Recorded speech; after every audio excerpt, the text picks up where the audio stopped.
Hey, what's going on, friends? Hope you're having a marvelous, magnificent Monday. This is Paul Hutchings going live for episode 22 of The Good Parts. This is a daily social media show that I do every day, Monday through Friday, right around 11:11 Eastern a.m. To share at least one good part, sometimes more if I feel like going the extra mile, but at least one good part from my life and or business, all in an effort to help myself and you create more success, happiness, joy, freedom, abundance, prosperity. You fill in the blank, anything good that life has to offer.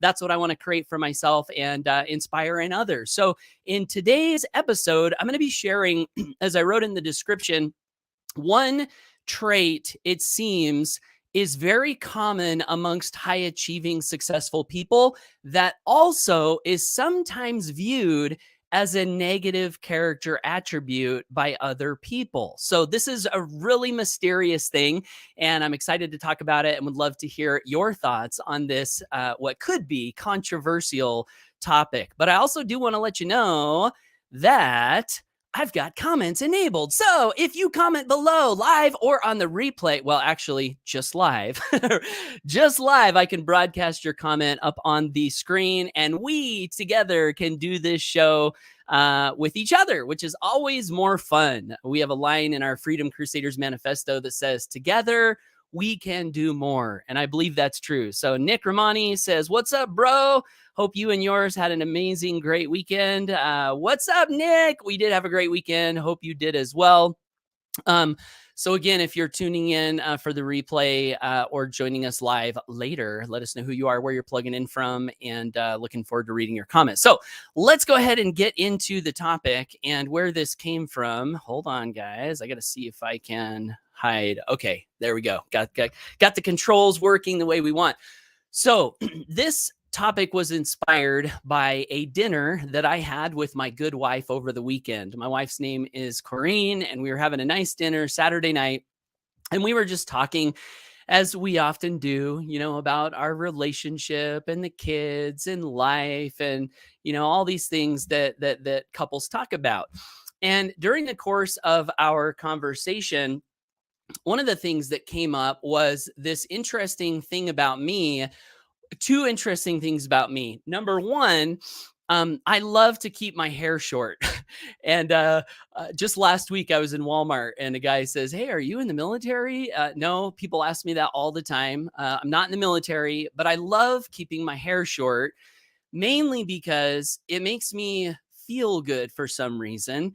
I feel, I don't know, younger, stronger, more clean cut. And I don't know what it is, but I love having short hair. Makes me feel good about myself. It's also simpler for me to have short hair. I don't have to go schedule a time to go meet with a barber and, drive and pay the money. It cuts that out of my life. And I cut my own hair. So I've got a set of clippers. And whenever I want shorter hair, I'll just go into the bathroom, hold up a mirror and buzz it. And I'm feeling good. So that's the first interesting thing about me. Now, this does have a lesson, right? It's relating to the thing that I want to talk about today, that all successful, or at least most successful people, have this trait that sometimes is viewed as a weakness. So that's thing number one about me. I like short hair. Thing number two is when my wardrobe comes into play. This is my wardrobe. I've got the same shirts that I wear pretty much. Well, on Sunday, I might put on a white shirt and a tie, but all other times and after Sunday, I tear that white shirt off and I put my t-shirt back on. So 7 days a week, I am wearing my Freedom Crusader shirt, my Freedom Crusader shirt. And there's a whole number of reasons why I like to do that. A couple of them relate to why I keep short hair. Number one, it's simple. I don't have to think every day about what am I going to wear. I don't have to look through my closet and try to decide like what's going to make me feel good today. I know this shirt makes me feel great. It's comfortable. It's got good meaning behind it. It inspires me. So my wardrobe is so simple. I wear this. Now I have different shirts, but I mainly stick with black. And sometimes if it's hot outside and the sun is shining brightly, I'll wear white to not attract the heat as much. So here's the point, though, right? Here's the point. As my wife and I were talking, it looks like we got some more people tuning in. What's up, Arnita Webb? Good to see you. Debbie Wood, hey. Thanks for tuning in live, Debbie. Bill Fever, hey, good to see you. Bill likes short hair too. My brother from another mother. Larry Coates, hey, thanks for tuning in. Nick says, I used to have long hair a long time ago. Yes, prefer keeping my hair short, just easier and cleaner to me. Just my opinion. I feel the same way. Debbie says, I pretty much wear Pizzeria Delaro shirts. I don't know what those are. Are those shirts from like a pizza joint? I've always wanted a uniform. Don't have to think when I get dressed in the morning. Yeah, right. Exactly. So this is the same reasoning that I have for wearing these shirts every day. Bill says he wears Levi's and shirts, simple wardrobe. Okay, so here's the point. So I'm talking to my good wife, and she when we got married, I had longer hair, and she has kind of always wanted me to grow my hair longer a little bit. And part of the reason is she said she wants to run her fingers through my hair, and so she's mentioned this a few times, over the years, and I've resisted. And the other thing that came up during our dinner was, that I never asked for her opinion on my wardrobe. I never put on my clothes and I say, hey, honey, what do you think? Does this look okay? And she was just commenting on how maybe every once in a while it would be nice for me to want to know what my wife thinks on certain things. And so it launched this discussion on, why it is that I'm that way. Debbie says it's my son's pizza shop. Oh, cool. You work at your son's pizza shop? How cool is that? And shout out to your son for being an entrepreneur. That's cool, Debbie. I didn't know that. Thanks for sharing that. So it got us into this discussion about why this is. Like, why is Paul so ruthless that he doesn't grow his hair long, when his wife mentions it might be nice to have long hair? Why does Paul never, ask my wife what she thinks about my wardrobe? Sounds kind of ruthless a little bit, right? Shouldn't I care more about what my wife thinks in those areas? And I could be wrong on this, right? So I'd love to hear your feedback. But I'm relating it to why it is that I'm like that in these two areas. I learned a long time ago that successful people are decisive. They know what they want and they make decisions and swiftly move forward. In fact, that was an affirmation that I used to have that I would listen to all the time.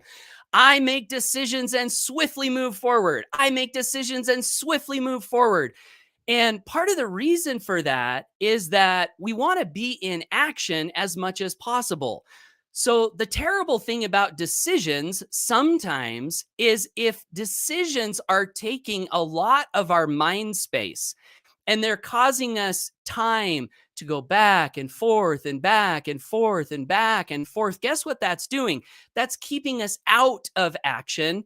It's keeping us in this state called indecision, which Napoleon Hill refers to as a temporary form of insanity.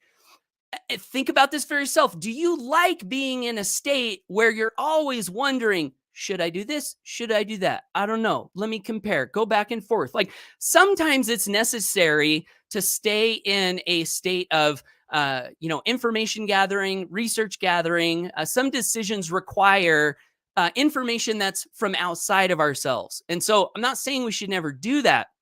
What I am saying is that as much as I can, if I can eliminate as much of that as possible and stay in action, that's what I want to do. So successful people are decisive. And the other thing about successful people is they know what it is that they want. And once they find it, they don't change. Very, very rarely will they ever change because they've already done the work to come to the conclusions as to what it is that they want. So in the case of me with my hair, I know that short hair makes me feel good about myself. I know that if I feel good about myself, I am going to perform at highest level. And that's good for me. That's good for my family. That's good for anyone that's in service with me. Paul needs to be performing at his highest level. And for me, feeling good about myself is essential for that. So if growing longer hair or growing a beard, like I've grown a beard, we went camping for a week and I was like, I wonder what it would be like for me to have a beard. And I grew my beard long and not super long, but I mean, you could see it. I had a bushy face and I even got some compliments. Some people were like, I really like you with the beard, you know? But the thing is, I didn't like me with a beard. I didn't feel good with a beard. So what's more important? What someone else thinks about how I look or how I feel about how I look. I'm inner directed in that area, right? With my hair, with my beard, and with my shirt. So in my mind, I've already done the work to come to these decisions. And so it's going to take a pretty convincing argument to help me see that, gosh, maybe I should change. Maybe I should not do these things that I like that make me feel good. So I wanted to bring this up because it translates to really all areas of life and business. You want, I think, to be a decision maker. One of my favorite quotes from Napoleon Hill in the book Think and Grow Rich. And this quote has stuck with me.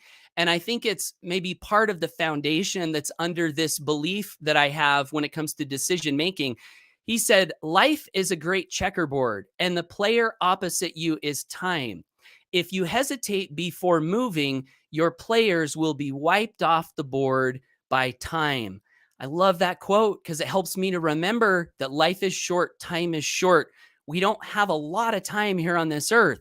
So, what do we want to do with the time that we have? Do we want to be in action, in service, in growth, in impact, in inspiration, in value creation, in wealth creation, in contribution, giving back to people? Do we want to spend most of our time there?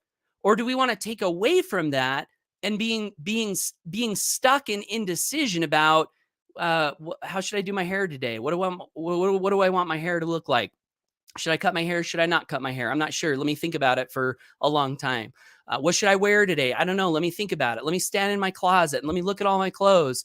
And in my mind, at the end of the day, this doesn't really matter all that much. Like my hair, other than how it makes me feel, as long as it's presentable, and as long as other people see me and they're like, oh my gosh, Paul, what's wrong with you? Like, I don't want that reaction. So I got to think about it enough so that I don't get that reaction.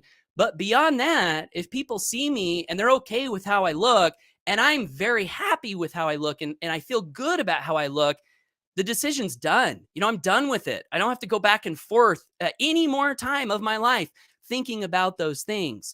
And we have to be aware, I think, on this topic because, valuing other people's thoughts and opinions, it really is a good way to build relationships.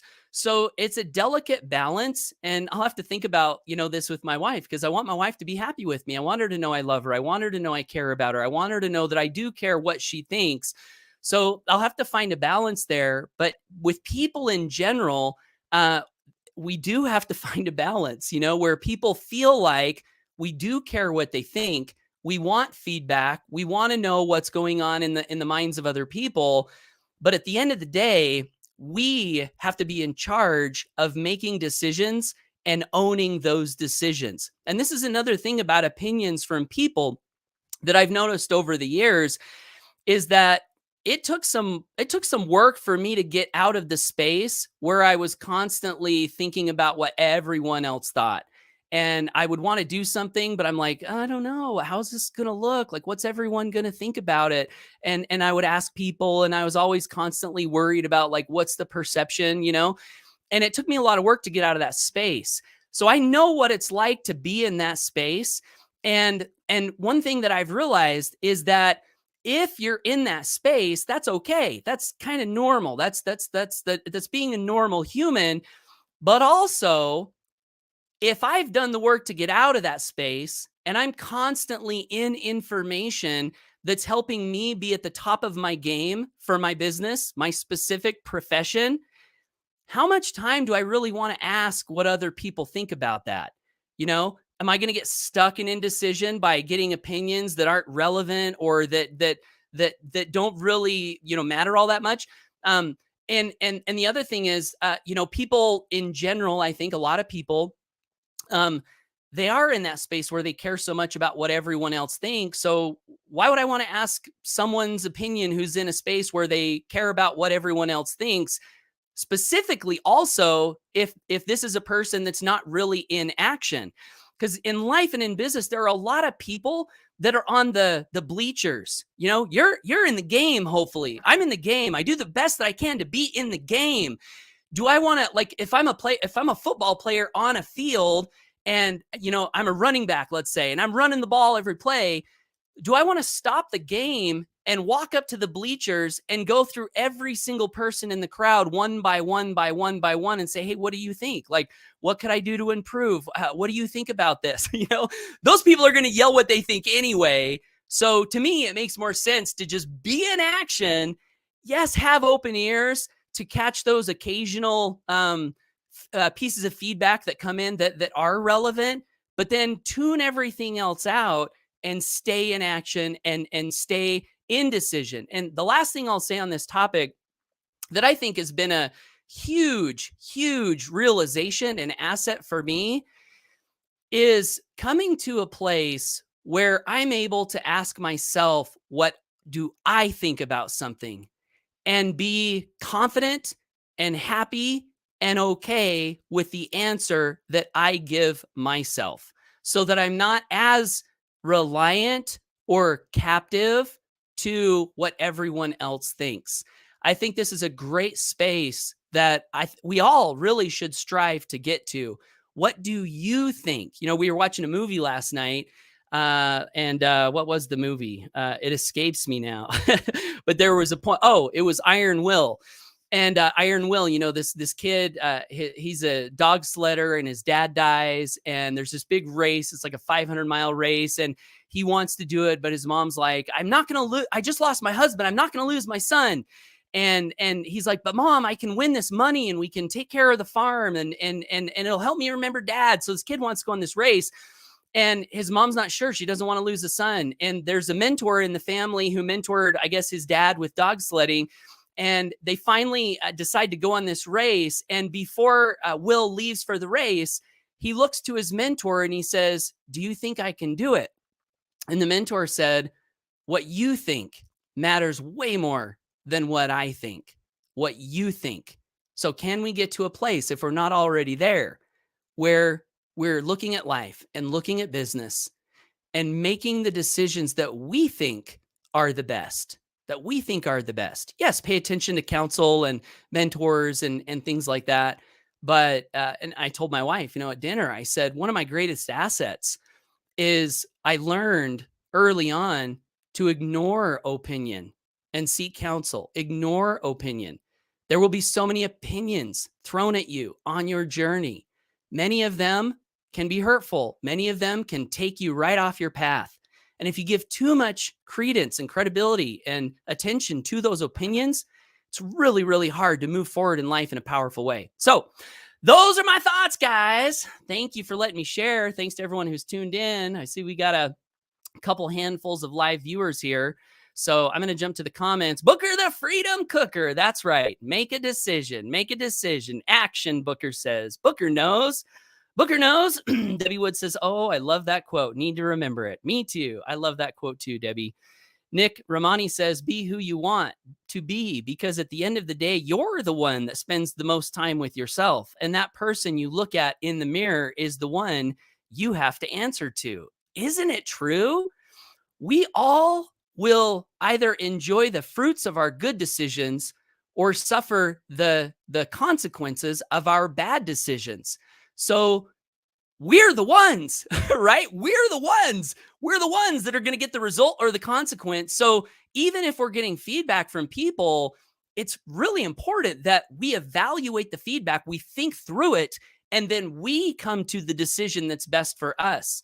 Great point, Nick. Gail says, LOL, it's so much easier being a boy. Yeah, for sure. I see that, Gail, for sure. Right? Yeah, so maybe I should have said this live is not so much for the ladies. But you know what it is? Even if you don't keep your hair the same way and wear the same thing every day, the principle, I think, translates, right? Even to the ladies, right? Be decisive. Be a decision maker. Ask yourself what you think. Go for it. Pay less attention to the critics. Pay less attention to the opinion throwers. Peter Van Dam over in Belgium says, exactly, Nick, as long as you feel good about yourself, it builds your confidence. Amen. And confidence, as we know, is law of success number 2, big asset to be successful. Vashti says, good morning. Hey, good morning, Vashti. You have to believe in your ability. Absolutely. So thanks for all the engagement, guys and gals. I want to end with a couple of challenges that might be a great blessing to you on your life and freedom journey. Challenge number 1 is, if you got value from this piece of content and want to get more like this from me, I would love to encourage you to subscribe to me on social media. And shout out to all my YouTube subscribers. It's been so fun to watch that subscriber count just climb and climb and climb and climb since I started doing these Good Parts episodes. So thanks to everyone for following me on social media. That is challenge number 1. Challenge number 2 is, if you want to be sure that you get these episodes along with some very, very free, cool, valuable bonus gifts and also additional surprise information that I send out from time to time, I would love to encourage you to subscribe to my email list. You can do that at paulhutchings.net/GIFTS and pick up a free gift. I've got a grab bag of goodies there. You can pick one that looks good to you, and you'll be on my email list. And lastly, I want to issue the Good Parts Challenge. And that is where part of the inspiration for these episodes is not just for me to grow an audience and serve people, but to challenge the people in my audience, you guys, to make a decision, if you haven't already done so, to create a consistent piece of live content on social media. It can be once a week. It can be once a day. It could be once every 2 weeks, although I think that might be a little long of a time frame. I would say at least once a week. And if you want to go the extra mile, do it once a day. Because here's the because. You'll develop your speaking abilities. You'll force your mind to look for the good things in life that you can share with others. You'll shine more goodness, happiness, good things into the world via social media. And if you happen to be selling something, a product, a business, this is a great way for you to develop rapport, know, like, trust with your audience. And after over 10 plus years in online marketing, network marketing, affiliate marketing, I've come to the conclusion that rapport and know, like, trust is the biggest factor in being able to create sales. So, going live consistently, I don't think there's any better way other than a one-on-one conversation, right? One-on-one conversation, yes, that probably trumps the content creation. But creating content is a leveraged way. It's a value-laden way.